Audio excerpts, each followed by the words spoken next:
اتفق المسلمون جميعا على أن علي بن أبي طالب نشأ في بيت النبوة قبل البعثة وبعدها، فوصف نفسه وقال: وقد علمتم موضعي من رسول الله صلى الله عليه وآله بالقرابة القريبة والمنزلة الخصيصة، وضعني في حجره وأنا وليد، يضمني إلى صدره ويكنفني في فراشه ويمسني جسده ويشمني عرفه، وكان ينظر الشيء ثم يلطمنيه، وما وجد لي كذبة في قول ولا خطلة في فعل.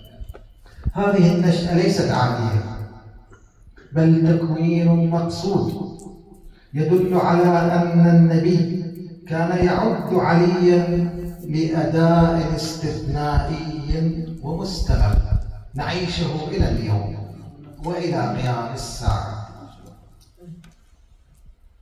وأردف الإمام: ولقد كنت أتبعه اتباع الفصيل أثر أمه، يرفع لي في كل يوم من أخلاقه علما ويأمرني بالاقتداء به، ولقد كان يجاور كل سنة بحراء فأراه ولا يراه غيري، ولم يجمع بيت واحد يومئذ في الإسلام غير رسول الله صلى الله عليه وآله وخديجة وأنا ثالثهما.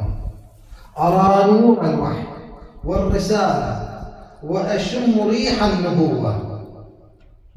وقال لي رسول الله: إنك تسمع ما أسمع وترى ما أرى، إلا أنك لست بنبي ولكنك الوزير وإنك لعلى خير.